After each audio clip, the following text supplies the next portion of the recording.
বিষয়টা হলো মূর্খের মূর্খতা প্রকাশ পেয়ে যায়, দু লাইন কথা বললেই টের পাওয়া যায়, ঠিক কিনা? এই জন্য আমি একটু আদবের সুরাত অবিলম্বে প্রয়োজন হলো কোরআন সুন্নাহর পর্দার বিধান চালু করে দেওয়া, সমাজ শান্তিময় হয়ে যাবে। Islamic Voice. Follow Islam as your lifestyle. উপস্থিত হাজরাত উলামায়ে কেরাম, ফজলা ইসলাম,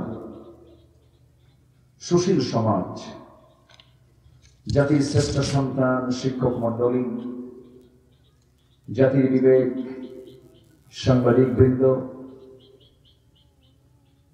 অনলাইন যোদ্ধা, প্রশাসনের দায়িত্ব নিয়োজিত কর্মকর্তা বৃন্দ, সামনে উপস্থিত, দূরে ও কাছে বিভিন্ন স্থান থেকে ছুটে আসা কালেমার ঝান্ডাবাহী, তাওহীদের পতাকাবাহী, দ্বীন ইসলামের নরসারদুল বীর মুজাহিদ, প্রাণ প্রিয় সম্মানিত দ্বীন ভাইরা, আড়ালে বসে আছেন শ্রদ্ধেয়া সম্মানিতা মা বোনেরা। আলোচনার সূচনায় আনুষ্ঠানিকতার মধ্য দিয়ে আমার পক্ষ থেকে আবারও দিল খোলা সালাম, আসসালামু আলাইকুম ওয়া রাহমাতুল্লাহি তাআলা ওয়া বারাকাতুহু। জবাবটা শুনে মনে হচ্ছে ক্ষুধা পেয়েছে। দিনের বেলা তো শুরু হয়েছে 9টা থেকে আলোচনা, ক্লান্ত মনে হচ্ছে, একটু জবাব আবার নিতে চাই। আসসালামু আলাইকুম ওয়া রাহমাতুল্লাহ। আমরা আল্লাহ তাআলার শুকর আদায় করি যে মহান আল্লাহ সুবহানাহু ওয়া তাআলা আমাকে আপনাকে হাজারো কাজের ভিড়ে কত ব্যস্ত সময় আমরা কাটিয়ে দিই, কিন্তু আজকে সকল ব্যস্ততাকে, সকল কর্মকে মাইনাস করে, নিজের ব্যক্তিগত জীবনের সমস্ত তাড়াকে, ব্যস্ততাকে মাইনাস করে দিয়ে কোরআনের কাজে আমরা আজকে ব্যস্ত হয়ে পড়েছি। এসেছি জান্নাতের বাগানে, যিনি আমাকে আপনাকে এমন একটি সুন্দর পরিবেশে আসার বসার তৌফিক দিলেন। সেই মহান জাল্লা শানহুর দরবারে আমরা সবাই লাখ কোটি সাজুদ শুকর আদায় করি, মুহাব্বাতান জোরালো কণ্ঠে বলে উঠছি আলহামদুলিল্লাহ। আবারও বলছি আলহামদুলিল্লাহ। চিৎকার মেরে বলছি আল্লাহুম্মা ইন্নী আসআলুকা আল হুদা ওয়াত তুকা ওয়াল আফাফা ওয়াল গিনা। সবাই বলি আল্লাহুম্মা লাকা আসলামতু ওয়া বিকা আমানতু ওয়া আলাইকা তাওয়াক্কালতু وإليك أنبت وبك خاصمت। আমরা আল্লাহ তাআলার শুকর আদায় করে নিলাম। সম্মানিত হাজিরিন, আমরা এসেছি এখানে মূলত কোন ব্যক্তির মন গড়া মস্তিষ্ক প্রসূত কোনো কথা শুনতে নয়। এসেছি মূলত এমন এক কিতাবের আলোচনা, এমন এক কিতাবের কথা, যে কিতাব দুনিয়ার নয়, যে কিতাব আসমানের কিতাব, যা নাযিল হয়েছে আজ থেকে ১৩,০০০ বছর আগে, ২৩ বছরে প্রয়োজনের পরিপ্রেক্ষিতে আমার নবীর উপরে। সেই কিতাব আল কোরআনুল কারীমের ১১৪টি সূরার ভিতরে ৪৯ নম্বর সূরা, সূরাতুল হুজুরাতের আমি শেষের দিকের একটি আয়াত তেলাওয়াত করেছি। এই আয়াতকে সামনে রেখে আমি কিছু কথা উপস্থাপন করতে চাচ্ছি। আল্লাহ রাব্বুল আলামিন সবার আগে আমল করার নিয়তে আমাকে বলার এবং আপনাকেও শোনার তৌফিক দান করুন। জোরে বলি আল্লাহুম্মা আমিন। সম্মানিত হাজিরিন, যে সূরার নামটা আমরা শুনলাম, এটা এমন একটি সূরা যে সূরাটা প্রতিটি শিক্ষা ব্যবস্থায়, প্রতিটি সিলেবাসে এই সূরাটা অন্তত সিলেবাসভুক্ত করা উচিত। কেন জানেন? এর কারণ হলো আদব আখলাক যদি একটা ব্যক্তি জীবনে না আসে, সে যতই এডুকেটেড হোক না কেন, যতই সে উচ্চশিক্ষিত হোক না কেন, আদব আখলাক যদি না ঠিক হয়, সেই জীবনের কোনো দাম দুনিয়াতেও নাই, আখিরাতেও নাই। ঠিক কি না? এটা হচ্ছে আদব ঠিক করার সূরা। কি ঠিক করার সূরা? আদব। আদব যার নাই তাকে কি বলে? বেয়াদব। দেখেন না, আমার দেশে জাতীয় ব্যক্তিদের মুখ থেকেও কিছু বেয়াদবির কথা শোনা যায়।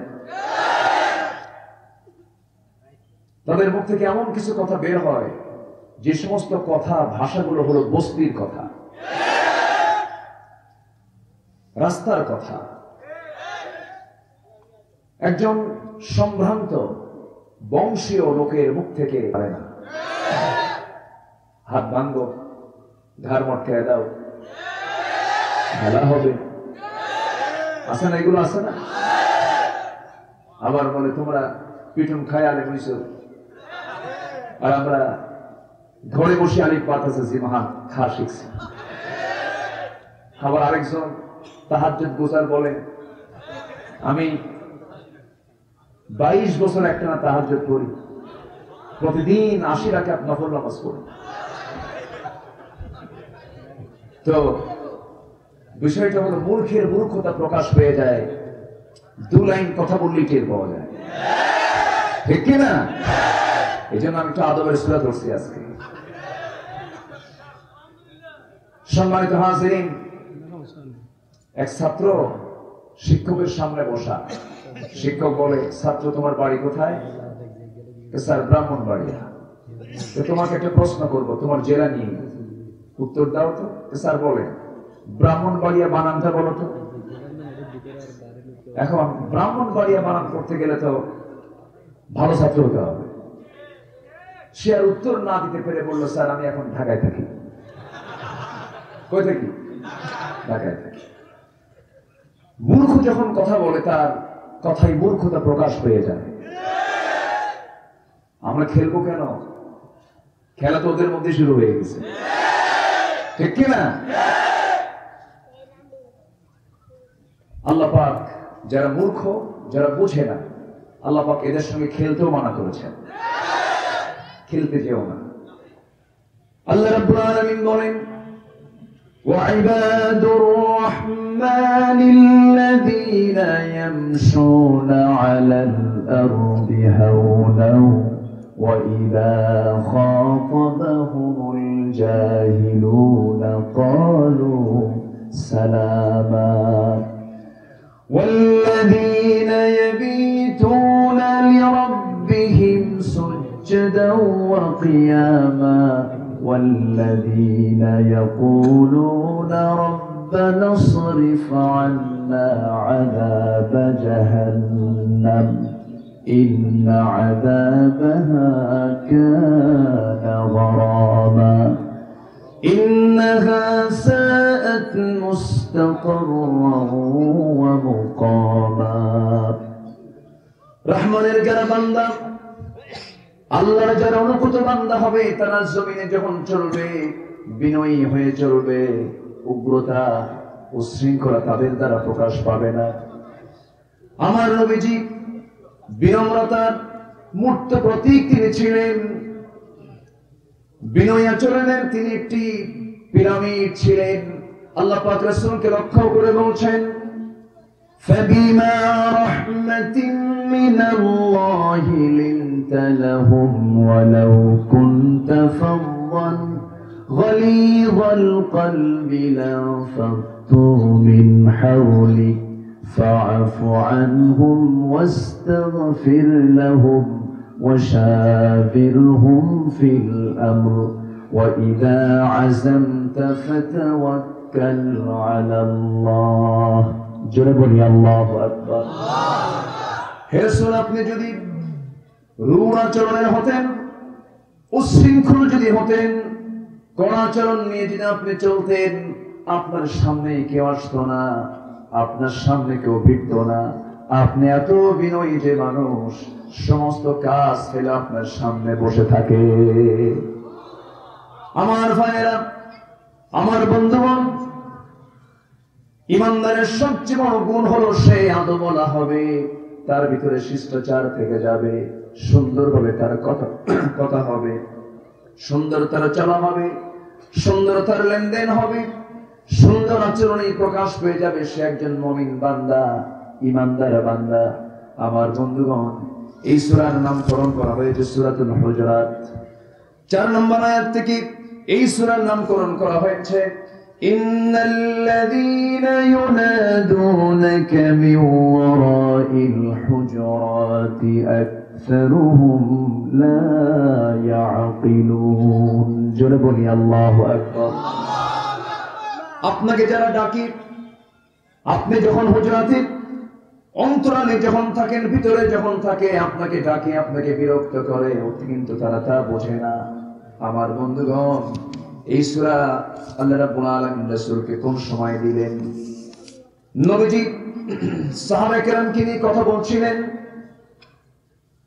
সামনে সাহাবীরা আমার নবীজি বয়ান করছিলেন এমন সময় দুজন সাহাবী হযরত আবু বকর এবং ওমর রাদিয়াল্লাহু তাআলা আনহু দুজন দামি দুজন সাহাবী মা তুনাতিশ শামসু লা গরাবাত এই পৃথিবীতে সূর্য উদয় হয় অস্ত যায়নি যে আবু বকরের চেয়ে শ্রেষ্ঠ এর মাথার উপর দিয়ে এর উপর দিয়ে পৃথিবীতে এমন কোন শ্রেষ্ঠ মানুষ দ্বিতীয়টি নাই নবীর পরে এই পৃথিবীতে যার নাম সবচাইতে বেশি যার নাম সবচাইতে বেশি যার সম্মান সবচেয়ে বেশি তিনি হচ্ছেন আবু বকর সেই আবু বকর এবং ওমর ফারুক রাদিয়াল্লাহু তাআলা আনহু আমার নবীর বয়ানের মাঝে দুজন গল্প করছিলেন দুজন কথা বলতে বলতে টক্কর লেগে গেল তর্ক বিতর্ক শুরু হলো এক পর্যায়ে নবীর আওয়াজের চাইতে বেশি আওয়াজ হয়ে যাচ্ছিল নবীর কথার চাইতে বেশি কথা হয়ে যাচ্ছিল নবীজির কথা ক্ষীণ হয়ে যাচ্ছিল নবীজির মনটা একটু খারাপ হলো আল্লাহ রাসূল যখন মনটা একটু খারাপ করে বসেন মনটা যখন ছোট হয়ে গেল আল্লাহ কি সহ্য করবেন নাকি আল্লাহর সঙ্গে সঙ্গে আয়াত নাযিল করলেন ইয়া আইয়ুহাল্লাযীনা আমানু লা তারফা'ু আসওয়াতাকুম ফাওকা সাওতিন নবী ولا تجهروا له بالقول كجهر بعضكم لبعض أن تحبط أعمالكم وأنتم لا تشعرون جربني الله أكبر وإيماندارরা তোমরা তোমাদের আওয়াজের চাইতে নবীর আওয়াজের চাইতে তোমাদের আওয়াজটাকে বুলন্দ করো না নবীর কথার চাইতে তোমাদের কথা যেন বড় আওয়াজে না হয় যদি এমনটা হয়ে থাকে তাহলে তোমাদের জীবনের যত অর্জিত আমলগুলো জিহাদ করে রক্ত ঝরিয়েছো নামাজ পড়ে কপাল কালো বানিয়েছো চোখের পানি ফেলে ফেলে কেঁদেছো তোমরা এত কিছু করার পরেও এই চরম বেয়াদবি করার কারণে তোমার সমস্ত আমলগুলো নিষ্ফল হয়ে যাবে ব্যর্থ হয়ে যাবে আমার বন্ধুগণ সেজন্য আদব ইমানদারের জীবনে দরকার আছে না নাই আসতে বলবেন না আছে না নাই আমার বন্ধুগণ সেই সূরার গুরুত্বপূর্ণ একটি আয়াত আল্লাহ রাব্বুল আলামিন মুমিনদেরকে ডাক দিয়ে বলছেন বান্দা এই দুনিয়াতে পদের জন্য পদবীর জন্য লোভ আছে না নাই আসতে বলবেন না আছে না নাই দুনিয়া একটা পদ নেবার জন্য রাতকে দিন করে দিনকে রাত করে হালালকে হারাম বানায় দেয় হারামকে হালাল বানায় দেয় একটা দলীয় পোস্টের জন্য একটা পদের জন্য একটা সম্মানের আসনে একটা চেয়ার পাওয়ার জন্য আল্লাহ বলছেন বান্দারে দুনিয়ার পদ পদবী তো ক্ষণস্থায়ী আমি তোমাকে একটা পদ দিয়ে দেব পদবী দিয়ে দেব আমি তোমাকে মহাসত্যবাদীর খেতাব দিয়ে দেব কিন্তু আমি তোমার জীবনে আমি 3টা গুণ দেখতে চাই কয়টা গুণ 3টা গুণ দেখতে চাই আল্লাহ রাব্বুল আলামিন সুন্দর করে বলেন إنما المؤمنون الذين آمنوا بالله ورسوله ثم لم يرتابوا وجاهدوا بأموالهم وأنفسهم في سبيل الله أولئك هم الصادقون جربوا الله أكبر এখানে যারা বসে আছি সবাই আমরা বিশ্বাস করি কাকে? আল্লাহকে। আস্তে বলবেন না কাকে? আল্লাহকে। সন্দেহ আছে? না, বিশ্বাস করে নিয়েছি আমরা। যারা বিশ্বাস করেছে তাদেরকে আল্লাহ রাব্বুল আলামিন মুমিন বলেছেন, তাদেরকে আল্লাহ পাক মুমিনুন বলেছেন। আমরা অবশ্যই ঈমানদার, আমরা মুমিন। বিশ্বাস করি কাকে? আল্লাহকে। আল্লাহকে যারা বিশ্বাস করে সে ঈমানদারকে ডাক দিয়ে বলছেন মুমিন তো তারাই যারা ঈমান আনবে আল্লাহর উপরে, রাসূলের উপরে। আল্লাহকে মানলাম, রাসূলকে মানলাম না, হবে না। আল্লাহ এবং রাসূলকে মানলাম, কিতাবকে মানলাম না, হবে না। আমার দেশে বহু মুসলিম আছে ইসলামকে মানে না, আছে না নাই? আচ্ছা, বলা হয় তোমার ধর্মের নাম কি? ইসলাম। ধর্ম ইসলাম, এটা বলে।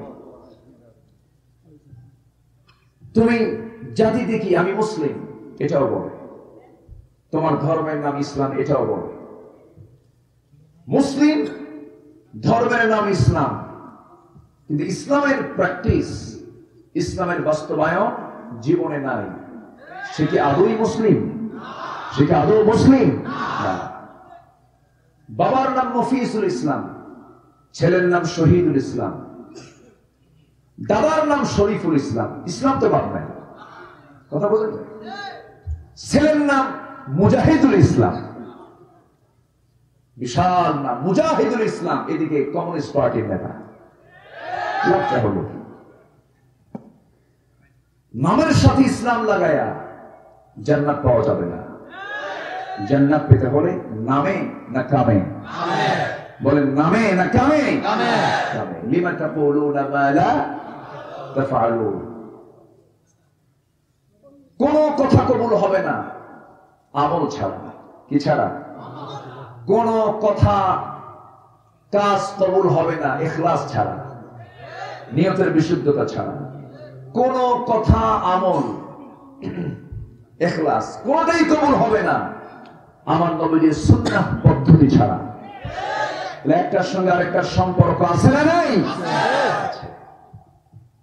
আমাকে মুসলিম হতে হবে, আমাকে মুমিন হতে হবে, পরিপূর্ণ ঈমানের স্বীকৃতি আমাকে আপনাকে দিতে হবে। আল্লাহ রাব্বুল আলামিন আরেক জায়গায় বলছেন আমানার রাসূলু বিমা উনজিলা ইলাইহি মির রাব্বিহি ওয়াল মুমিনুন কুল্লুন আমানা বিল্লাহি ওয়া মালাইকাতিহি وكتبه ورسله لا نفرق بين أحد من رسله وقالوا سمعنا وأطعنا غفرانك ربنا وإليك المصير جربوا لي الله أكبر কোন মুসলমান দিনের কোন কথা শুনবে সঙ্গে সঙ্গে তাকে সে ইনকার না করে বলবে সামিআনা ওয়া আতা'না, শুনলাম সঙ্গে সঙ্গে মানলাম, এটা হলো ঈমানদারের কাজ। আর যদি যুক্তি খাড়া করে যুক্তি দিয়া ঈমান রক্ষা হবে না, দলিল দিয়ে ঈমানটাকে রক্ষা করতে হবে মুসলমান।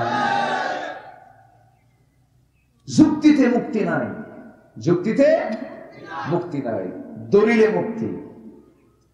ইসলাম যুক্তি দিয়ে বুঝলে হবে না, ইসলাম দলিল দিয়ে বুঝতে হবে। ইসলাম কি দিয়ে বুঝতে হবে? দলিল দিয়ে। হ্যাঁ তু বুরহানাকুম। সম্মানিত ভাইরা, ইসলাম গতানুগতিক ভাবে অন্য ধর্মের মতো শুধু একটা ধর্মের নাম নয়।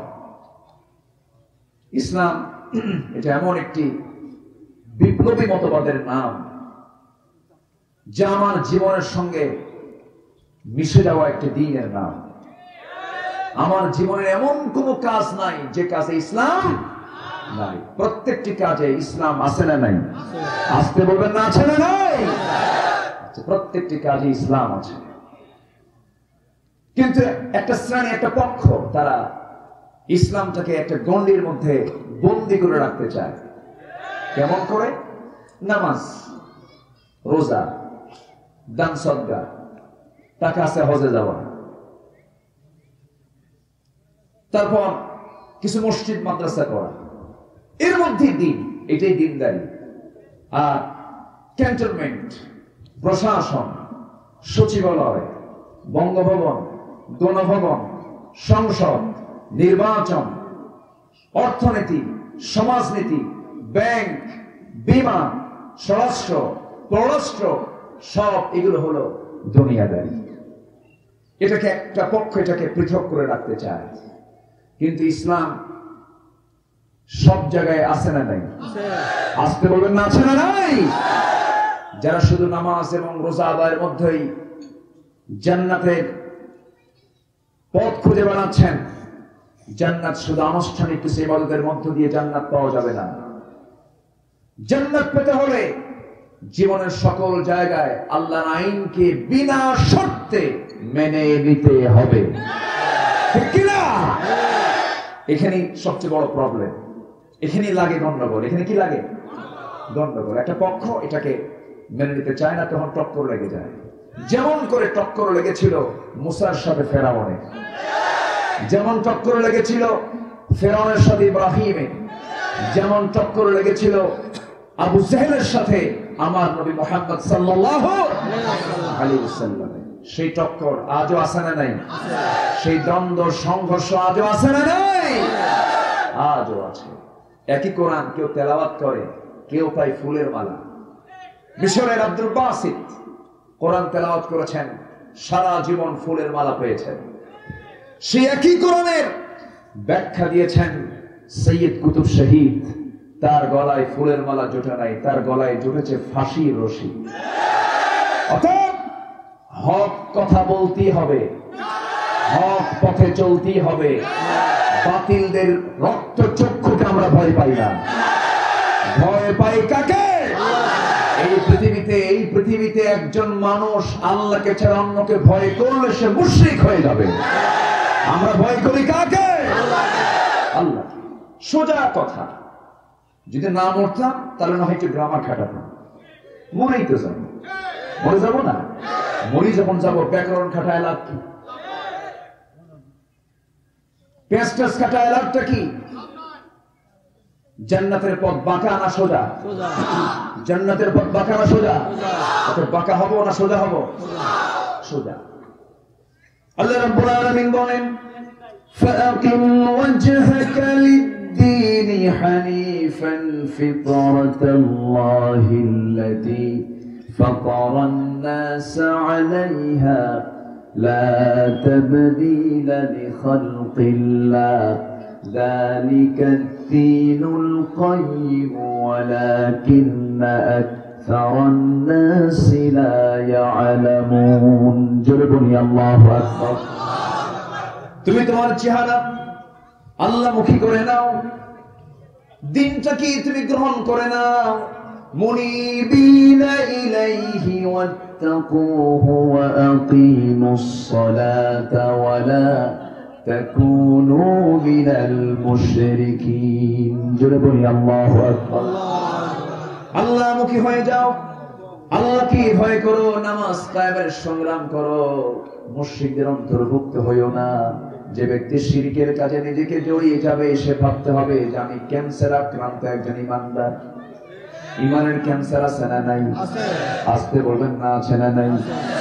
ইমানের ক্যান্সার হলো শিরক, ইমানের ক্যান্সার হলো কুফর, ইমানের ক্যান্সার হলো জুলুম, ইমানের ক্যান্সার হলো বিদআত। এই সমস্ত হারাম গুলোকে আমাকে আপনাকে বর্জন করে চলতে হবে। আমার বন্ধুগণ, আল্লাহ বলছেন, বান্দারে তিনটি কাজ তুমি করবে, আমি তোমাকে সিদ্দিক বানায় দেবো। কি বানাবো? সিদ্দিক খেতাব দিয়ে দেবো। আমরা পদবি চাই দুনিয়ার না আল্লাহর পদবি?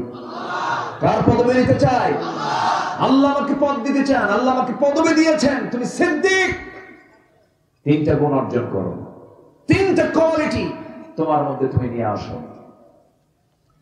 আমার ভাইরা, নাম্বার 1 হলো আল্লাহর প্রতি ঈমান আনা, নবীর প্রতি ঈমান আনা। আল্লাহকে আমি কেন মানবো না? আমি যখন দুনিয়াতে আসি নাই, এই দুনিয়ার জিন্দেগিতে আমি যখন আসি নাই, আমার আগে অবস্থান ছিল আলমে রুহে, রুহের জগতে ছিলাম। মার পেটে এসেছিলাম, মার পেটে 10টি মাস ছিলাম। আল্লাহ রাব্বুল আলামিন কি সুন্দর করে বানালেন, খুলিকা মিন মাইন দাফিকিন ইয়াখরুজু মিন বাইনিস সুলবি ওয়াত তারাইব। জোরে বলি আল্লাহু আকবার। প্রবল বেগে নির্গত পুরুষের পৃষ্ঠদেশ এবং নারীর বক্ষ দেশ থেকে প্রবল বেগে নির্গত পানি থেকে বান্দা তোমাকে বানিয়েছি। পুরুষের পিঠ থেকে, পুরুষের পিঠে নির্গত সেই পানি থেকে আল্লাহ রাব্বুল আলামিন আমাকে আপনাকে পয়দা করেছেন। আমার ভাইয়েরা, সেই মার পিঠের ভিতরে 40টা দিন যখন চলে গেল, আল্লাহ রাব্বুল আলামিন ফেরেশতা পাঠিয়ে দিলেন। এরপরে আমার জন্য বিকাতবি আজালিহি ওয়া আমালিহি শাকিয়ুন আম সাঈদুন। আমি যখন মার পেটের মধ্যে ছিলাম, সেই সময় আমার বয়স নির্ধারণ হয়ে গেছে, আমার টাইম নির্ধারণ হয়ে গেছে। আমি ভাগ্যবান কতটুকু, আমার জীবনে কতটুকু দুঃখ আছে, সুখ আছে, সব সিলেকশন করেছেন কে? আল্লাহ রাব্বুল আলামিন। এরপর আল্লাহ রাব্বুল আলামিন সেই মার পেটের ভিতরে নির্দিষ্ট একটা টাইমে রেখে আল্লাহ রাব্বুল আলামিন এই দুনিয়ার জগতে পাঠায়া দিলেন। দুনিয়ার জগতে পাঠায়া দিয়ে বলছেন, বান্দা আমাকে খবরদার তুমি অস্বীকার করবে না। তুমি কেমনে আমাকে অস্বীকার করো? তুমি কি বুঝো না?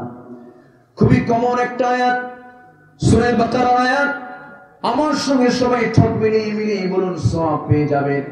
কাইফা তাকফুরুনা বিল্লাহ ওয়া কুনতুম আমওয়াতান ফাআহয়াকুম সুম্মা ইউমীতুকুম সুম্মা ইউহয়ীকুম সুম্মা ইলাইহি তুরজাউন।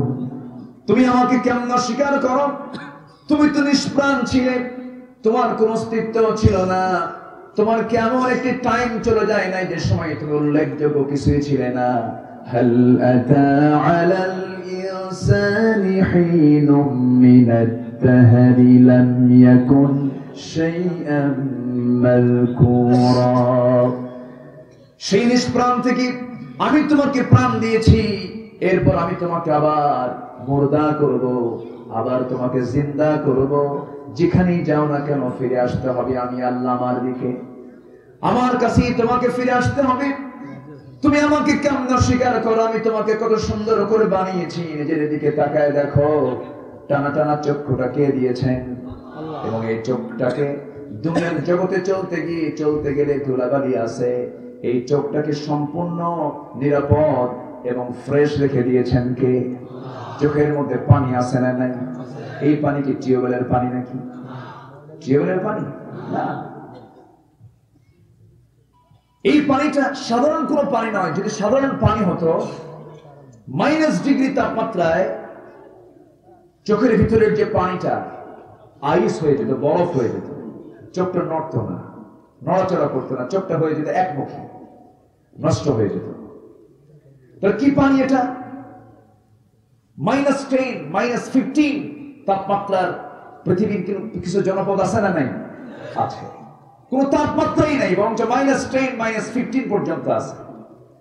সেই সমস্ত দেশের মানুষ যখন চলাচল করে, তখন তো চোখ দেখে তাকে চলতে হবে। সব জায়গায় ঢাকলেও চোখ কি ঢাকা যায়? চোখ তো ঢাকা যায় না। চোখের মধ্যে আল্লাহ রাব্বুল আলামিন কি পানিটা রাখলেন? সাধারণ কোন পানি এটা নয়।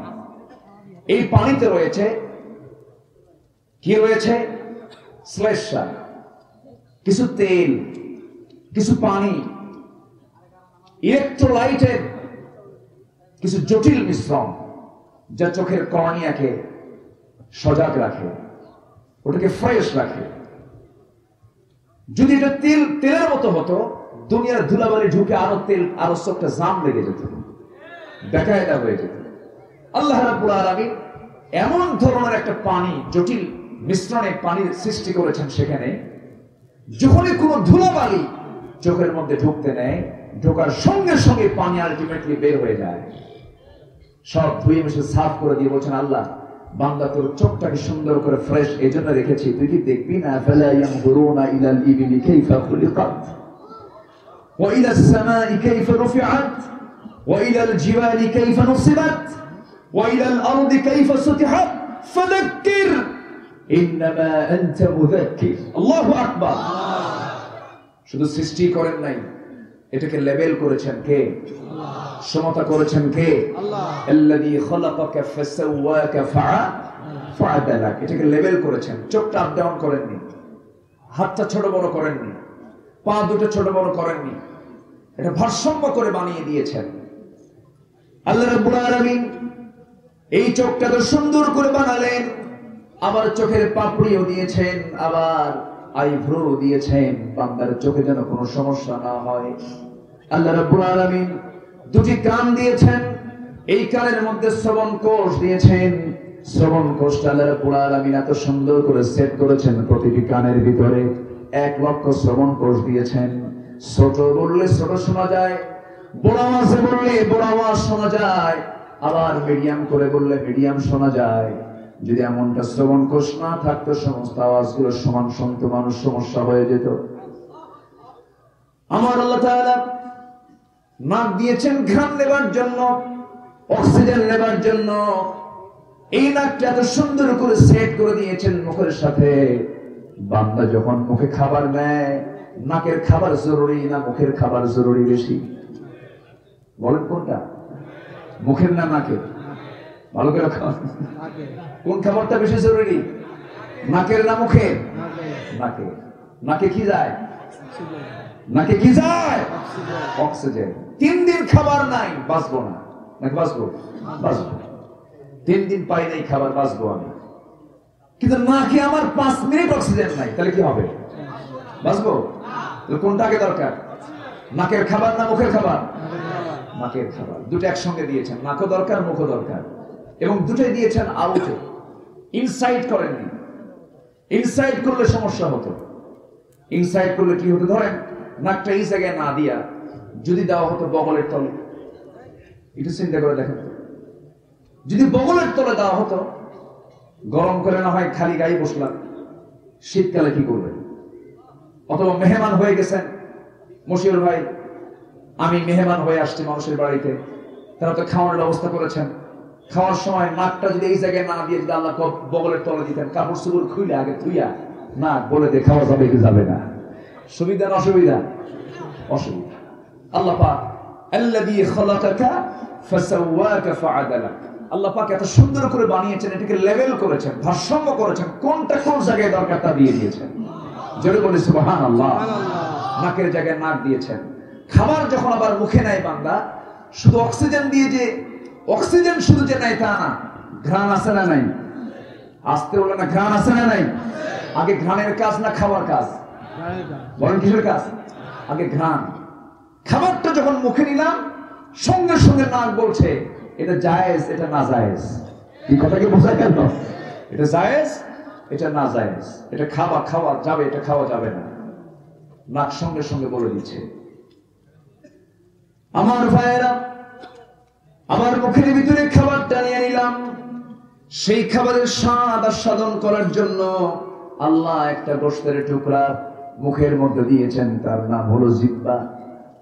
এই জিহ্বার ভিতরে আল্লাহ রাব্বুল আলামিন এত সুন্দর মেশিন সেট করে দিয়েছেন, এমন সুন্দর মেশিন এখানে সংস্থাপন করা হয়েছে। হাজারো ফল, হাজারো খাদ্য, আমিষ নিরামিষ, গোটা দুনিয়াতে যত খাবার, যত আইটেম আল্লাহ রাব্বুল আলামিন রেখেছেন, প্রত্যেকটা আইটেমের স্বাদ আল্লাহ রাব্বুল আলামিন জিহ্বার মধ্যে রেখে দিয়েছেন। মেডিকেল সায়েন্স বলছে প্রত্যেকটা জিহ্বার ভিতরে 3 থেকে 4000 স্বাদ করে আমার আল্লাহ রাব্বুল আলামিন রেখে দিয়েছেন। জোরে বলে সুবহানাল্লাহ। তুমি সে আল্লাহকে বিশ্বাস করতে চাও না? তুমি সে আল্লাহকে মানতে চাও না যে আল্লাহ তোমাকে এত সুন্দর করে বানালেন, একটি মজবুত দেহ দান করলেন? এই দেহ দিয়ে এই মস্তক কার সামনে অবনত করবে? আসতে বলবেন না, কার সামনে অবনত করবে? আল্লাহর সামনে। সে আল্লাহকে অস্বীকার করে, সে আল্লাহর আইনকে তোয়াক্কা না করে বরং আইনের বিরুদ্ধে কথা বলে, এমন কিছু নাস্তিক ব্লগার, নাস্তিক চক্র বাংলার জমিনে আছে না নাই? আসতে বলবেন না, আছে না নাই? আছে। তাদের দিকে নখ যায় না, আঙ্গুল যায় না, সমস্ত আঙ্গুলের তীর যারা সত্যপন্থী আলেম ওলামা তাদের দিকে নেওয়া হচ্ছে, এবং এত মিথ্যা অপবাদ চাপানো হচ্ছে যে অপবাদ শয়তান দিতেও ভয় করবে। দীর্ঘ এক যুগ ধরে যিনি মানবতার জীবন যাপন করছেন, সেই লোকটার বিরুদ্ধে শেষে বলা হলো যাকাতের নাকি 5 লক্ষ টাকা তিনি আত্মসাৎ করেছেন। এই তো শয়তানও বিশ্বাস করে না, ঠিক কিনা? ঘাপটি মারা কিছু নাস্তিক চক্র, এরা আড়ালে কাজ করে যাচ্ছে। সুযোগ সময় আসবে, জোরে বলি ইনশাআল্লাহ, আরো জোরে বলি ইনশাআল্লাহ। আমি দলীয় কোন এজেন্ডা নিয়ে এখানে আসিনি, আবার ভুল বুঝবেন না, কিন্তু মাজলুমের পক্ষে কথা বলার জন্য আসছি। যে ইমানদার মাজলুমের পক্ষে কথা বলে না, সে হলো সবচেয়ে বড় জালিম। ওই মাজলুমের পক্ষে, ওই সমস্ত মাজলুমদের পক্ষে কথা বলতে রাজি আছেন কারা কারা? হাত তুলে দেখা।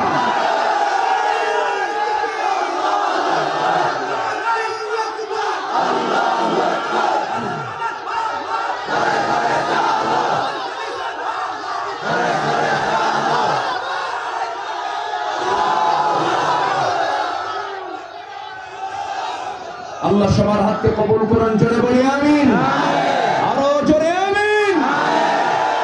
ইমানদার হতে চাও, সোজা কথা বলো, ঠিক কিনা? কিসের ভয়ে কথা বলো না তুমি? আল্লাহর প্রশ্ন আছে না নাই? সূরা আহজাব দেখেন, শেষের দিকে আয়াতগুলো দেখেন। ইমানদারকে ডাক দিয়ে বলছেন, যা বলবি সোজা কথা বল, ইনিয়ে বিনিয়ে হিকমত খাটায় কোনো কথা বলতে চাও না।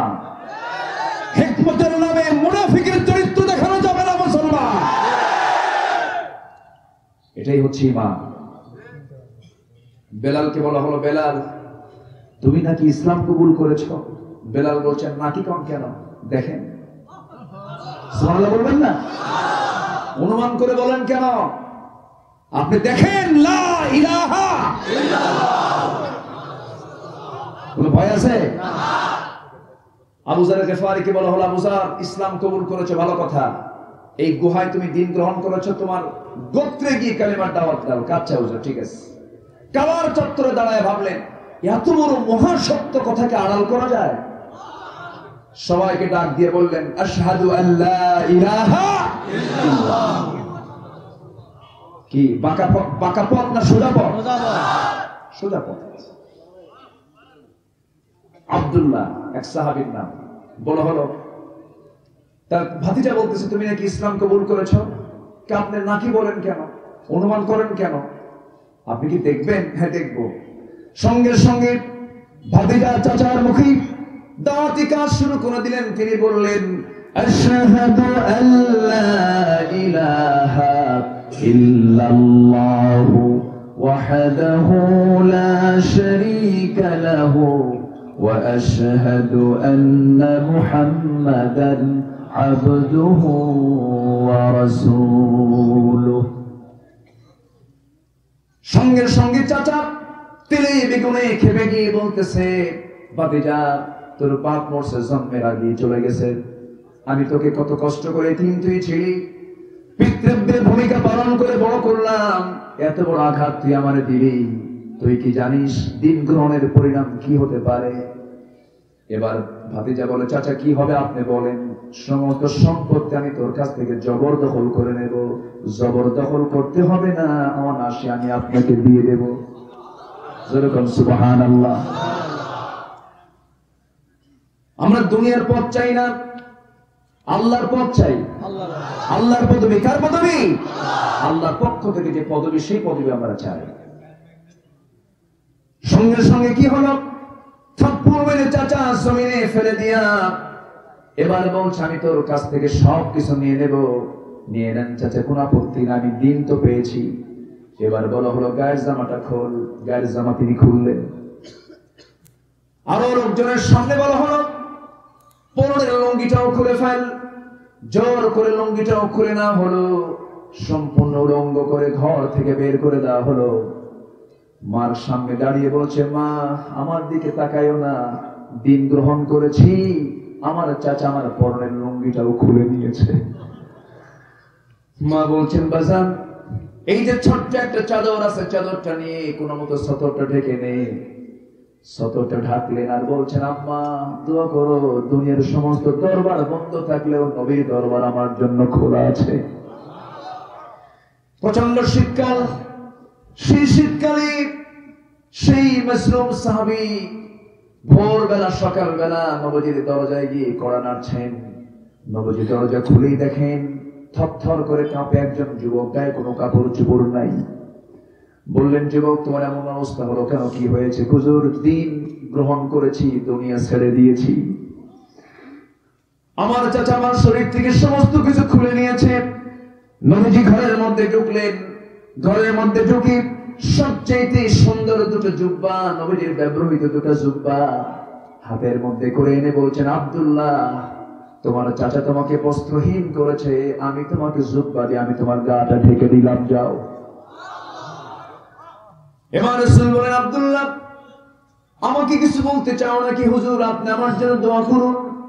আমার নবীজি দোয়া করছেন, আকাশের দিকে তাকায় বলছেন, আল্লাহ আমার আব্দুল্লাহর দিন গ্রহণ করতে দারুণ কষ্ট হয়েছে, এজন্য তোমাকে বলি আল্লাহ আমার আব্দুল্লাহর জান এবং মালকে কাফেরদের জন্য তুমি আল্লাহ হারাম করে দাও। আব্দুল্লাহর মনটা ফ্যাকাশে হয়ে গেল, চেহারা ফ্যাকাশে হয়ে গেল, মনটা খারাপ হয়ে গেল। রাসূল বলেন, আব্দুল্লাহ তোমার মনটা খারাপ কেন? হুজুর আপনি আমার জন্য উল্টা দোয়া করলেন কেন? আমি তো এই দোয়া চাই নাই।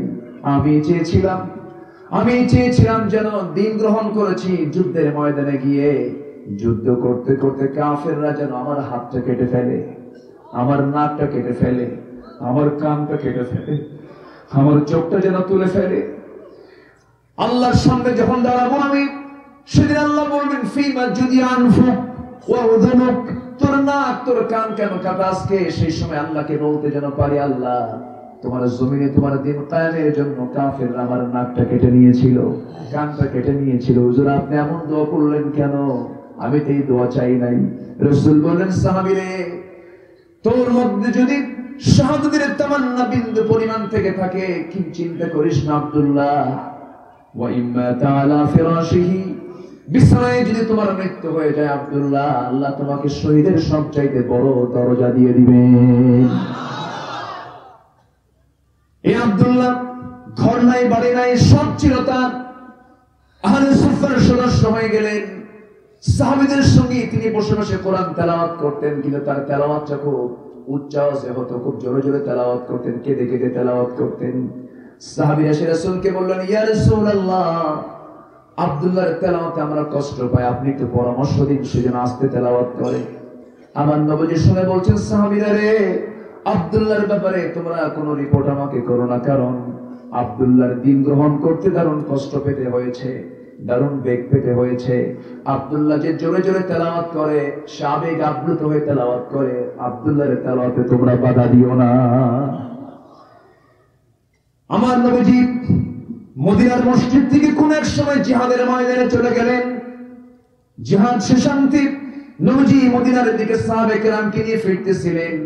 এমন সময় নবীর কানে হঠাৎ সংবাদ চলে এলো, হুজুর আপনার সেই প্রিয় সাহাবী আব্দুল্লাহর দুনিয়াতে নাই। নবীজির চোখ অশ্রুপূর্ণ হয়ে গেল। নবীজি কাঁদতে কাঁদতে বলছেন, সাহাবীরা আমার আব্দুল্লাহর জানাজার আয়োজন করো, গোসলটা করাইয়া দাও। আজকে জানাজার প্রান্তরে আমি কাউকে জানাজা পড়াতে দেব না, আমি রাসূল নিজেই তার জানাজার দায়িত্ব পালন করব। জানাজা শেষ হয়ে গেল। জানাজা শেষ হওয়ার পরে রাসূল বলছেন, সাহাবীরা আমার আব্দুল্লাহর কবর খনন কোথায় করেছে হুজুর? ওই যদি পাহাড়ের চিপায় আমরা কবরটা খনন করেছি, আমাকে নিয়ে চলো। আমার নবীজি নিজেই চলে গেলেন। কবরের সামনে দাঁড়ায় বলছেন, সাহাবীরা আমার প্রিয় সাহাবী আব্দুল্লাহর লাশটা আজকে কবরে কেউ নামাবে না, আব্দুল্লাহর কবরে আজকে রাসূল নিজে নামবো, রাসূল নিজে কবরে নামলেন, নেমে বলছেন আবু বকর আমার ডানে নামো, ওমর আমার বামে নামো। বিশ্বের সেরা তিনজন সাহাবী, বিশ্বের সেরা তিনজনের দুজন সেরা সাহাবী আর বিশ্বের সেরা মানুষ মুহাম্মদ সাল্লাল্লাহু আলাইহি ওয়াসাল্লাম আব্দুল্লাহর কবরে নেমেছেন। পাশে একজন এতিমের মতো দাঁড়িয়ে থাকা সাহাবী সাদ ইবনে আবি ওয়াক্কাস রাদিয়াল্লাহু তাআলা চিৎকার মেরে মেরে আফসোস করতে করতে বলছেন, আল্লাহ আমার মতো অধম গোলাম আমার পৃথিবীতে কে আছে? আজকে আমি এই জায়গায় জীবিত আছি, আমি যদি মৃত হতাম, মরে যদি যেতাম, ওই জায়গায় আব্দুল্লাহর লাশটা না হয়ে যদি কবরের বাসিন্দা আমি সাদ হতাম, আমার জীবনটা অত্যন্ত ভালো হয়ে যেত, আমি ভাগ্যবান হয়ে যেতাম। আমি পোড়া কপাল পারলাম না। আমার নবীজি কবরের মাটিতে নেমে দুটো হাত আগায় দিয়ে বলছেন, সাহাবীরা, আমার প্রিয় সাহাবী আব্দুল্লাহর লাশটা আমার হাতে তুলে দাও। লাশটা যখন তুলে দেওয়া হলো, আমার নবীজি বুকটা ধরলেন, পিঠটা ধরলেন, বলছেন আবু বকর মাথার সাইড ধরো, ওমর তুমি পায়ের সাইডটা ধরো। তিনজন মিলে আমার নবীজি কবরের সহায় দিলেন, বুকের উপরে হাত রেখে আকাশের দিকে তাকিয়ে তাকিয়ে বলছেন, আল্লাহ তাআলা আমার আব্দুল্লাহ দিনের জন্য যে পরিমাণ কষ্ট স্বীকার করেছে, দুনিয়া সব বিক্রি করে দিয়েছে জান্নাতের বিনিময়ে, আল্লাহ আমার আব্দুল্লাহর এই মুহূর্ত পর্যন্ত আমি রাসূল তার প্রতি সন্তুষ্ট আছি, তুমি আল্লাহ সন্তুষ্ট হয়ে যাও, তুমি আল্লাহ তাকে দয়া করে মাফ করে জান্নাতের টুকরা কবরটা বানায়া দাও। জোরে বলে সুবহানাল্লাহ, আরো জোরে সুবহানাল্লাহ। আমরা সম্মান পেতে চাই কার কাছে? আল্লাহর কাছে। আস্তে বলবেন না, কার কাছে? আল্লাহর কাছে। আমরা যা বলবো সোজা সাপটা কথা বলবো, নিয়ে হিকমত খাটায় কোনো কথা বলতে যাব না। ইত্তাকুল্লাহ ওয়া কুলু কওলান সাদীদা ইউসলিহ লাকুম আ'মালাকুম ওয়া ইয়াগফির লাকুম যুনুবাকুম ومن يطع الله ورسوله فقد فاز فوزا عظيما جلبون الله أكبر আল্লাহকে ভয় করো, সোজা কথা বলো, হিকমত কাটায়া পেঁয়াজ গোস কাটায়া হককে আড়াল করতে যেও না। আমার বন্ধুগণ, আমার দ্বীনি ভাইরা, সূরা হুজরাত থেকে কথা বলছিলাম, তিনটা আমল করলে আমাকে সত্যবাদী খেতাবটা কে দিবে? আল্লাহ। আসতে বলবেন না, কে দিবে? আমরা ঈমান এনেছি কার উপরে? আল্লাহ। আসতে বলবেন না, কার উপরে? ঈমান এনেছি মুহাম্মদ সাল্লাল্লাহু আলাইহি ওয়াসাল্লামের উপরে। আমার ভাইরা, যে সূরা থেকে কথা বলছিলাম, সেই সূরার ভিতরে আল্লাহ রাব্বুল আলামিন 10টা হুকুম দিয়েছেন। 10টা হুকুম আমরা আজকে শিখে নেব। সেই সূরার নামটা কি বলেন তো? সূরাতুল হুজুরাত। 10টা হুকুম আমরা মানব। এই 10টা হুকুম যদি আমরা মেনে চলতে পারি, আমরা আদর্শ মানুষ হয়ে যাব, আমরা অনুগত বান্দা হব কার? আল্লাহ। আসতে বলবেন না, কার? আল্লাহর হয়ে যাব। নাম্বার 1 হলো ফাতাবায়ানু, তদন্ত করো। কি করো? তদন্ত করো মানে হলো, দেখবেন আমার দেশের অধিকাংশ মানুষের ভিতরে একটা বদগুণ আছে, কোনো কিছু যাচাই বাছাই না করে এমনি একটা মিথ্যা অপপ্রচার চালায়, আছে না নাই? আসতে বলবেন না, আছে না নাই? এর জন্য আছে হলো ফেসবুক। কি আছে? ফেসবুক তিলকে তাল বানায় ফেলে, তিলকে তাল বানায় ফেলে। ব্যক্তিগত কোন দোষকে, মুসলমানের কোন ব্যক্তিগত দোষকে যদি কেউ আড়াল করে, আল্লাহ তার ব্যক্তিগত দোষকে আড়াল করে জান্নাত দিয়ে দিবেন। চিন্তা করা যায়? মান সাতারা মুসলিমান সাতারাহুল্লাহু ইয়াওমাল কিয়ামাহ। যে ব্যক্তি কোন মুসলমানের ব্যক্তিগত দোষকে আড়াল করবে, আল্লাহ তাআলা কিয়ামতের দিন তার ব্যক্তিগত দোষকে আড়াল করবে। কিন্তু আমরা কি আড়াল করি? পাইছি একখান ভিডিও ফুটেজ সহ, দাও ফেসবুকে ছেড়ে। আপনি ফেসবুকে ছেড়ে দিলেন, আপনি আড়াল করলেন না ব্যক্তিগত দোষকে, আপনি আড়াল করলেন। অথচ আমার আল্লাহর নাম হচ্ছে সাত্তার। আমার আল্লাহর নাম কি? সাত্তার। তিনি গোপনকারী। তিনি আমাদের অনেক দোষ গোপন করে রাখছেন। আমাদের অনেক দোষ ব্যক্তিগত জীবন আছে না নাই? আছে। আড়াল করেছেন কে? আল্লাহ। যে কোনো দোষকে আমরা ব্যক্তিগত হলে এটাকে আড়াল করব, এবং কোনো কিছু বলতে গেলে, কাউকে কোনো কিছু জানাতে গেলে এটাকে ডিসকাস করবো, আগে তদন্ত করবো। ফাতাবায়ানু, সূরা হুজরাত এই নসিহতগুলো দিচ্ছে। আমরা তদন্ত করব আগে এটা কতটুকু সত্য কতটুকু মিথ্যা আগে জানবো, এরপরে বলবো। আমরা না জেনে না বুঝে কোনো কিছু প্রকাশ করা যাবে না। আল্লাহ রাব্বুল আলামিন বলেন, ইয়া আইয়ুহাল্লাযীনা আমানু ইন জাআকুম ফাসিকুম বিনাবাইন ফাতাবায়ানু আন তুসিবু কওমান বিজাহালাতিন ফাতুসবিহু আলা মা ফাআলতুম নাদিমিন। জোরে বলুন আল্লাহু আকবার। যখন তোমাদের কাছে কোনো সংবাদ কেউ পাঠায়, ফাতাবায়ানু, এটাকে ডিসকাস করো, জেনে বুঝে আগে প্রমাণ করে এরপরে তোমরা বলতে যাও। এই বিষয়টি ইমানদার করবে। জোরে বলি ইনশাআল্লাহ। আরো জোরে বলি ইনশাআল্লাহ। এটা আমরা মাথায় রাখার চেষ্টা করব। নাম্বার 2 হলো ভাই ভাই গন্ডগোল আছে না নাই? আছে। ফেনীতে মনে হয় না? আছে। ফেনীতেও আছে। মানুষে মানুষে গন্ডগোল আছে না নাই? আছে। কোন গন্ডগোল যদি লেগে যায়, দ্বন্দ্ব যদি লেগে যায়, আল্লাহ বলছেন সেই সময় তোমরা কি করবে? ইন্নামাল মুমিনুনা ইখওয়াতুন ফাআসলিহু বাইনা আখাওয়াইকুম ওয়াত্তাকুল্লাহ লাআল্লাকুম তুরহামুন। জোরে বলি আল্লাহু আকবার। নিঃসন্দেহে মুমিনরা হলো ভাই ভাই। মুমিনরা কি? ভাই ভাই। কাফের মুমিন বলেন, কাফের মুমিন কি? কাফের মুমিন মুশরিক মুমিন কি? বন্ধু না দুশমন? বন্ধু না দুশমন? এখন তো কাফের মুমিনের সম্পর্ক ভালো। এরকম কিছু লোক আছে না নাই? কাফের মুমিন ভাই ভাই, আর মুমিন মুমিন সম্পর্ক নাই, ঠিক কি না? যে মুমিন কাফেরের সঙ্গে সম্পর্ক রাখে সে কি মুমিন না মুনাফিক? তখন সে কি হয়ে যায়? মুনাফিক হয়ে যায়। কি ফতোয়া মারে দেখেন না। মাননীয় স্পিকার, আমার ছেলে কলকাতায় বিয়ে করেছে, গাঙ্গুলি পরিবারে। আমার মেয়েটা, আমার বৌমা যখন ঢাকায় আসে তখন সে 5 ওয়াক্ত নামাজ পড়ে, যখন সে কলকাতা যায় তখন সে পূজা করে। মাননীয় স্পিকার, এটাই তো ধর্মের স্বাধীনতা। কি ফতোয়া আমরা পেলাম, তাই না? আরো যে কত কিছু শুনবো আল্লাহই জানে। কষ্ট হচ্ছে নাকি আপনাদের? আলোচনা চালিয়ে যাব। এরকম কন্ডিশন করে ইসলাম মানার কোন সুযোগ নাই। ওয়ালা তানকিহুল মুশরিকাত হাত্তা ইউমিননা। কোন মুশরিকা নারীকে বিয়ে করতে যাবা না যতক্ষণ না সে ইসলাম না গ্রহণ করেছে। ইসলাম নাই, সম্পর্ক। হ্যাঁ, আমরা মানবতাবাদী হব, মানব দরদি হব। ওয়ালাকাদ কাররামনা বানি আদম। আবার ভুল বুঝবেন না, হুজুর তো এখানে সূত্র বানাজ পেয়ে গেছে না। হিন্দু একটা ধর্মের নাম, তারা তাদের ধর্ম পালন করছে, করুক। বৌদ্ধ, খ্রিস্টান, ইহুদি যারা আছে সবাই তো মানুষ। মানুষ হিসাবে তাদের মর্যাদা আছে।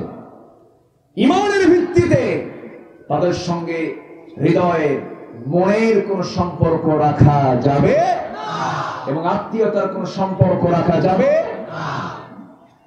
শর্ত হচ্ছে ঈমান থাকতে হবে। ইন্নামাল মুমিনুনা ইখওয়া। মুমিনরা হচ্ছে পরস্পর ভাই। আমি 10টা পয়েন্ট, 10টা শিক্ষা আমি এই জন্য নিয়ে আসতেছি, ইমানদারের ভিতরে এই 10টা গুণ থাকার দরকার আছে না নাই? আছে। ফাসলিহু, নাম্বার 2 হচ্ছে ফাসলিহু, তোমরা সংশোধন হয়ে যাও। গন্ডগোল লেগেছে, ইসলাহ করো। বাইনা আখওয়াইকুম, ভাই ভাইয়ের মাঝে ইসলাহ করে নাও, ঠিকঠাক করে নাও। গন্ডগোলকে তীব্র থেকে তীব্রতর করো না, এটাকে খাটো করে নিয়ে আসো, কমায় নিয়ে আসো, হৃদ্যিক ভাব তৈরি করো। কার কথা? আসতে বলবেন না, কার কথা? আল্লাহর কথা। সাহাবীদের মধ্যে কি ভালোবাসা ছিল, কি টান ছিল, বউ পর্যন্ত দিয়ে দিতে চেয়েছেন সাহাবীরা। একটু আসতে কোন সুবহানাল্লাহ। হয়তো বলবেন হুজুর বউ আবার কেমনে দিয়ে দিবে?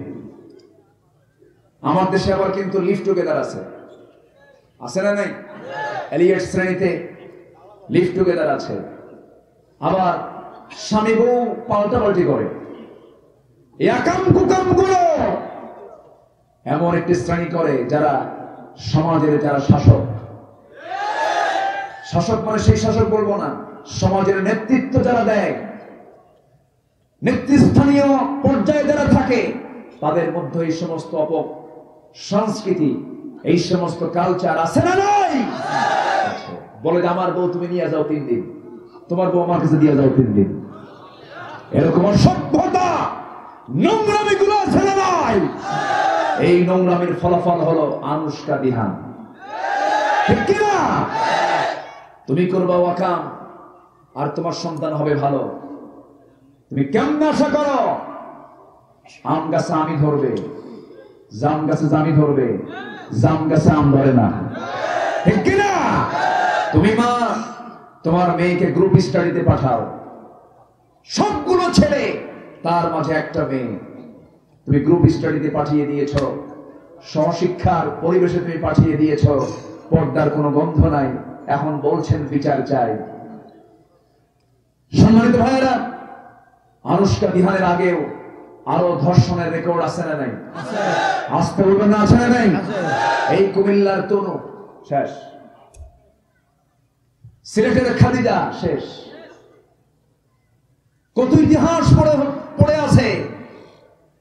এগুলো করে বন্ধ হবে না, বন্ধ হবে দুনিয়ার কোনো বিধান দিয়ে নয়, বন্ধ হবে আল্লাহ তাআলার বিধান দিয়া, ঠিক কিনা? পর্দা করতে হবে, এই বিধান কার? আল্লাহ। আসতে বলবেন না কার? আল্লাহর বিধান। দামি দামি ফলগুলোর দিকে তাকান, কলা, এই যে কলা গাছ না, এটা কলা গাছ, কলা গাছে কলা আছে, কলা ধরে। আচ্ছা, সেই কলাটা কি প্যাকেট ছাড়া, পর্দা ছাড়া না পর্দা আছে? কলা বিক্রেতা যদি বলে ফেনীর বাজারে মহিপালে আজকে জনগণের খেদমতের জন্য কাজ একটা আগাম করে রাখবো, কি কলা ছিলে কলা বেচবো, কেউ টাকা দিয়ে কিনবে? পর্দা নাই, দাম নাই। পর্দা আছে, দাম আছে। রাজশাহীর ন্যাংরাম, রাজশাহীর কি আম? ন্যাংরাম। ন্যাংরাজের নাম কেমনে হলো আমি বুঝলাম না। আমি অনেকদিন আগে, আজ থেকে 14-15 বছর আগে, শিবগঞ্জ মোনাকষা একটা মাহফিল ছিল আমার, চাপাইয়ের দিকে, রাজশাহীর দিকে। দেখ মুরব্বীকে, অনেক বয়স তার, 85 বছর সেই সময় বয়স, হয়তো এখন বেঁচে নাই। তাকে বললাম, চাচা আমার প্রিয় আম হচ্ছে ন্যাংরা, কিন্তু এই নামের নামকরণ করলো কি? আমটা তো খেতে খুবই মজা, আম দেখতেও সোজা, কিন্তু ন্যাংরা হলো কেন? তো চাচা এখন বলে, দেখেন বাবাজি, আমার মনে হয় এই আম গাছ কোনো ন্যাংরা লোক লাগাইছিল। আচ্ছা, এখন এই আমটা যদি কেউ বিক্রি করতে নিয়ে, আম বিক্রেতা ভাবে দেখি খামাখা এগুলো প্যাকেট রাখার দরকার, কিন্তু খুলে টুলে নিয়ে বসি, কাস্টমার আসবে না মাছি আসবে? কোন মাছি? মৌমাছি না, মৌমাছি আসবে, মৌমাছির পচা জায়গায় বসবে না, মৌমাছি জায়গা মতো বসে, ঠিক কিনা? মৌমাছি কি সব জায়গায় বসে না? মৌমাছি বসে হলো এমন জায়গায় যে জায়গাটা পাক, পবিত্র পরিচ্ছন্ন, সেই জায়গায় মৌমাছি বসে। আর মাছি ওর কোনো কাম নাই, সব জায়গায় বসে। মাছি হলো মুনাফিক, মৌমাছি হলো মুমিন, ঠিক কিনা? আমরা মাছি হব না, মৌমাছি হব। সব জায়গায় বসার টাইম আমাদের নাই। ইমানদার এক জায়গায় বসে, কয় জায়গায় বসে? না পাক জায়গায়, না পাক জায়গায়, পাক জায়গায় বসে। আচ্ছা, দিনাজপুরের লিচু নাম শোনেন না? দিনাজপুরের চায়না থ্রি, বোম্বাই লিচু, বড় বড় এইরকম সুন্দর একদম গোশতে ভরা লিচু, উপরে প্যাকেট আছে না নাই? যদি কেউ ভাবে যে প্যাকেটটা খুলে ফল বিক্রেতা যদি বিক্রি করতে নেয়, কেউ কি টাকা দিয়ে কিনবে? কেউ টাকা দেবে না, কেউ কিনবে না। কেন? ওর মধ্যে পর্দা নেই। কি নাই? পর্দা নাই। এই পৃথিবীর যত দামি দামি জিনিস, মুক্তা, মুক্তা, মুক্তা কার পেটে থাকে? ঝিনুকের পেটে থাকে। ঝিনুক কোথায় থাকে? সাগরের অতল গহীনে থাকে। সাগরের অতল গহীনে ঝিনুক, ঝিনুকের পেটে হলো মুক্তা। পৃথিবীর সমস্ত কিছু যত দামি দামি, সব আল্লাহ পাক আড়াল করে রেখেছেন। আর পৃথিবীর যত দামি যা কিছু আছে, সবচেয়ে দামি হচ্ছে আমার আল্লাহর কাছে নারী। সুবহানাল্লাহ। এই নারী কথা বোঝেন নাই? স্বাধীন হতে হতে গায়ে কাপড় চোপড় নাই। অনেক আগে, আজ থেকে 2013 সালের আমার একটা বক্তৃতা আছে। আমি বলেছিলাম সেই বক্তৃতায়, 1971 সালে যখন দেশ স্বাধীন হয়নি, তার আগে আমার দাদি নানিরা ব্লাউজ বানিয়েছিলেন। সেই ব্লাউজ বানাতে কাপড় লাগতে হলো 14 গিরা 15 গিরা, যা দিয়ে হাত, পেট, পিঠ সব ঢাকতো। স্বাধীনতার 50 বছরে আজকে সেই ব্লাউজের কাপড় কমতে কমতে 14 গিরা তো নাই, এখন কোন গিরাই নাই, কোন কাপড়ই নাই, ঠিক কিনা? এটার নাম স্বাধীনতা নয়। সকল প্রকার জেনা, ব্যভিচার, ধর্ষণ, আনুষ্কা বিহানের ঘৃণ্য ইতিহাস যদি এগুলো বন্ধ করতে চান, অবিলম্বে প্রয়োজন হলো কোরআন সুন্নাহর পর্দার বিধান চালু করে দেওয়া। সমাজ শান্তিময় হয়ে যাবে। সমাজে আমরা দেখতে পাবো জান্নাতের অমীয় ধারা তরতর বেগে প্রবাহিত হচ্ছে তখন, যখন পর্দা সমাজে চালু হবে, ঠিক কিনা? আমার ভাইয়েরা, এখন মেয়েরা মোটামুটি, আগে তো ওয়াজ করলে মেয়েরা বিরক্ত হতো আমাদের কথায়। কোন কথায়? মুখ ঢাকতে হবে, নেকাব পড়তে হবে। বলতেছে হুজুরা তো বোঝে না, হুজুরা তো মুখ ঢাকে না, নাক মুখ বন্ধ হয়ে অক্সিজেন বন্ধ হয়ে মারা যাবো, সেই পরামর্শ দেয়। নেকাব পড়তে পারবো না। এখন তো মাস্ক ঠিকই পড়ে, এখন মাস্ক পরে না, একটা পরে না, দুটোও পরে না। সেদিন এয়ারপোর্ট হয়ে আমি যাচ্ছিলাম কক্সবাজারে, সব মহিলার মুখে দেখি মাস্ক, 4টা 5টা পর্যন্ত মাস্ক লাগাইছে। এখন তো দম বন্ধ হয় না। মাস্ক লাগান ভালো, এটা একটা প্র্যাকটিস ভালো। আল্লাহ করোনা দিছে, অন্তত নেকাবটা লাগান, পায়জামা থাকুক আর না থাকুক। আমি কি আলোচনা চালিয়ে যাব? আলোচনা চালাবো। এই এলাকায় মনে হয় এই প্রথম দিনের বেলা মাহফিল হচ্ছে। এই এলাকায় এই রসমটা খুব কম, গণহারে না হলেও খুব কম। আচ্ছা ঠিক আছে। আমার আনোয়ার ভাই, সবাই চিনেন তো নাকি? মুখে দাঁড়িয়ে নেই। এত বড় একটা আয়োজন তিনি করেন, গাড়ি ছাড়া কি হয় নাকি? হ্যাঁ, আগামীতে আমরা তাকে দাড়িওয়ালা দেখবো। বলি ইনশাআল্লাহ। খুব ভালো, বলি আলহামদুলিল্লাহ। হ্যাঁ, আনোয়ার ভাই দাঁড়িয়ে রাখলে হবে, আপনাদের দাঁড়িয়ে রাখার দরকার নেই। আপনাদেরও আছে। এটা এমন একটা সুন্নাহ নসির ভাই, এটা এমন একটা সুন্নাহ দাড়ি। নামাজ পড়লাম, সুন্নাত শেষ, ঠিক কিনা? 2 রাকাত সুন্নাত পড়ছি, শেষ। কিন্তু এই দাড়িটা দাইমি সুন্নাহ, এই সুন্নাহটা কবর পর্যন্ত চলে যায়। আলহামদুলিল্লাহ বলো। আলহামদুলিল্লাহ। ইনশাআল্লাহ আমরা আমল করব, জোরে বলি ইনশাআল্লাহ। ইনশাআল্লাহ। আমার মাদের গায়ে আমরা বোরকা তুলে দেব, জোরে বলি ইনশাআল্লাহ। আমার মাদের দোষ নাই, বুঝলেন, মুরব্বীদের দোষ। আমার দেশের মা বোন অনেক ভালো আছেন। এমন অসভ্য বাপ আছে, মেয়েটাকে মঞ্চে তুলে দিয়ে মেয়েটাকে নাচায় আর বাপ হাতের তালি মারে। এরকম অসভ্য বাপ আছে না নাই? থাপড়ায় 32 দাঁত ভাঙা দরকার। সম্মানিত ভাই, আমরা ইসলাহ করব, আমরা সংশোধন করব। নাম্বার 3 হচ্ছে ওয়াকসিতু, ন্যায় বিচার করো। কার কথা? আল্লাহ। যে কোনো জায়গায় আমরা ব্যক্তিগত জীবনে, পারিবারিক জীবনে, সামাজিক জীবনে, সব জায়গায় অন্যায় না ন্যায় বিচার? অন্যায় না ন্যায় বিচার? আমরা আজকে কোন বিচারে আছি? আমরা আজকে কোন বিচারে আছি? আইন সবার জন্য? আরে কিসের সমান? অসমান। আইন সবার জন্য, শুধু সরেও লাগাবে, এটা আর বেশি কিছু না। আচ্ছা, এরপর লা ইয়াসখার, উপহাস করব না কাউকে। ওয়ালা তুসআইল খাদ্দাকা লিন-নাস ওয়ালা তামশি ফিল আরদি মারাহা, আমরা এড়িয়ে যাব না কাউকে, সবাইকে সমান দাম দেব। ছোট বড়, অবাল বৃদ্ধ বনিতা, গরিব ধনী, সবাইকে আমরা অসমান না সমান চোখে? সমান চোখে দেখব, উপহাস করব না। লা ইয়াসখার কওমিন মিন কওমিন আসা আন ইয়াকুনু খায়রান মিনহুম, আমরা কাউকে উপহাস করে কথা বলবো না। এরপর এটা নারীর ক্ষেত্রে নারীর হতে পারে। ওয়ালা তালমিজু, অপমান করব না। একটা কথায় সে অপমানিত হবে না, আমি তাকে অপমান করব না, আমি তাকে সম্মান দেব। আমাকে সম্মান দেবেন কে? আল্লাহ। নাম্বার 7 হচ্ছে ওয়ালা তানাবাজু, একে অপরের প্রতি তোমরা দোষারোপ করো না। দোষারোপ না করে গুণ প্রকাশ করো। আলহামদুলিল্লাহ বলো। এগুলো ইমানদারের লক্ষণ। সূরা হুজরাতের আল্লাহ পাক নির্দেশনাগুলো দিয়েছেন।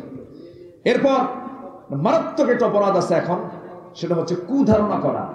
না জেনে না বুঝে কুধারণা করে এমন লোক আছে না নেই? কুধারণা আমরা করবো না, জোরে বলি ইনশাআল্লাহ।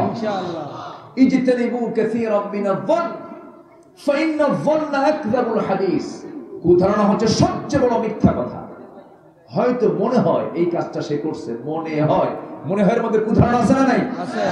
এই জাতীয় কথা ইমানদার বলবে না। ওয়ালা তাজাসসু, সগলখুরি করো না। সগলখুরি আছে না নাই? আছে। গুপ্তচর বৃত্তি আছে না নাই? আছে। ঘরের মধ্যে কি হয়, জানালায় উকি মেরে দেখে লুকায় লুকায়, এরকম লোক তো নাই বাংলাদেশে, আছে না নাই? রাসূল বলেছেন ওর চোখ কানা কর, ওর চোখ কি কর, কানা করে দে। মারাত্মক অপরাধ এটা, গুপ্তচর বৃত্তি। ওয়ালা তাজাসসু, এটা করবা না। নাম্বার 10 হলো ওয়ালা ইয়াগতাব বা'দুকুম বা'দা, তোমরা একে অপরের গীবত করো না। গীবত কিন্তু মিষ্টির চেয়েও মজা। হ্যাঁ, গীবত মিষ্টির চেয়েও মজা না? ওই গীবত তাহলে আমরা কেন করি? চৌমোহনীর মোড়ে হোটেলে, ত্রিমোহনীতে 4 স্টলে বসে চা খায় আর মজা করে গীবত করে। এটা কি ইমানদারের কাজ? না, ইমানদার এগুলো কাজ করবে না। আল্লাহ আমাদের এই 10টি হুকুম মেনে চলার তৌফিক দান করুন। আমিন। জোরে বলি আল্লাহুম্মা আমিন। আরো জোরে আল্লাহুম্মা আমিন। সম্মানিত ভাইরা, আমরা 3টি কাজের জন্য আমরা আল্লাহর কাছ থেকে পথ পেয়ে যাব। আল্লাহ পাক আমাকে সত্যবাদী বলবেন। সময় কম, কিছুক্ষণের মধ্যে আযানের সময় হয়ে যাবে। আমি বেশি লম্বা কথা বলার সুযোগ পাচ্ছি না। এই মাহফিল আমার একটা না, আজকে 5 বছর আমি এসেছি, 5 বছর। কেউ তো আলহামদুলিল্লাহ বললেন না? আলহামদুলিল্লাহ না, মনে মনে নাউজুবিল্লাহ কইছে না? বলি আলহামদুলিল্লাহ। আচ্ছা, খুবই সুন্দর, খুব সুন্দর তার আয়োজনটা করেছেন। এবং প্রতিকূল পরিবেশ গোটা নোয়াখালী অঞ্চলে, গ্রেটার কুমিল্লা, চাঁদপুর, লক্ষ্মীপুর, নোয়াখালী, ফেনী, এই গ্রেটার নোয়াখালী কুমিল্লা অঞ্চলে আমার আজকে এই প্রথম একটি মাহফিল আমি করার সুযোগ পেয়েছি। আলহামদুলিল্লাহ, এই প্রথম। এই অঞ্চলে আমি আর কোনো মাহফিল আসতে পারিনি। যখনই রওনা দিই তখন বলে হুজুর সমস্যা, বুঝেন নাই? রওনা দিয়ে অর্ধেক চলে আসছি, বলে হুজুর ফি মুশকিলা, খুব মুশকিল। কেন? মাহফিল হবে না, নাশকতা। কি হবে? নাশকতা। করোনা বাড়বে, রোগী বাড়বে, কত যে কারণ হিসাব নাই। কোরআন শুনতে যারা বাধা দাও, তোমাকে ভাবতে হবে তোমার রক্তের মধ্যে আবু জেহেলের রক্ত লুকানো আছে। কোরআন শুনতে বাধা দিও না, তোমার সন্তান বেয়াদব হবে, তোমার সন্তান তোমাকে আদব শিখাবে না, তোমার প্রতি সে অনুগত হবে না, তোমার প্রতি সে বিনয়ী হবে না। তুমি বেয়াদবি করবে, তুমি বেয়াদবির ফলাফল তুমি পেয়ে যাবে। সম্মানিত ভাইরা, আজকে এসেছি, এই চাঁদ মাখা মুখগুলো আমি আবার দেখার সুযোগ পেয়েছি, আলহামদুলিল্লাহ। আরেকটা বিষয়, সেটা হলো সামাজিক একটা কথা আমি প্রয়োজন মনে করি। সবার বাড়িতে বউ আছে না নাই? আমার দেশের বউরা খুব ভালো, চুপ করে আছে, কেউ কয় না ভালো। বউকে পিটানো কিছু স্বামী আছে না নাই? বউকে পিটানো তো সুন্নতে মুআক্কাদা। হ্যাঁ, কি দিলে মুস্তাহাব, মুবাহ। বউকে মারার আগে ভাবতে হবে আমার মেয়ে অন্যের বউ হবে না, অন্যের বউ হবে না। অন্যের বউ হওয়ার পর আমার জামাই আমার মেয়েকে যদি মারে, আমি কি খুশি হব? খুশি হব না। আমার জামাই যদি আমার মেয়ের সঙ্গে খারাপ আচরণ করে, আমি কি খুশি হব? না। ওই কথা ভেবে নিজের স্ত্রীর সঙ্গে সুন্দর আচরণ করতে হবে। ইদানিং এটা খুব লক্ষণীয়, আমরা এটা খেয়াল করার চেষ্টা করবো। জোরে বলি ইনশাআল্লাহ। সবার বাড়িতে বাপ মা আছে না নাই? আছে। বাপ মার সঙ্গে অসৎ আচরণ না সৎ আচরণ? সৎ আচরণ। অসৎ আচরণ করব আমি, আমার একদিন সন্তান হবে, সেই সন্তান আমার সঙ্গে যদি বেয়াদবি করে, ভালো লাগবে? ভালো লাগবে? এই কথা চিন্তা করে নিজের বাপ মার সঙ্গে আমরা ভালো আচরণ করবো। জোরে বলি ইনশাআল্লাহ।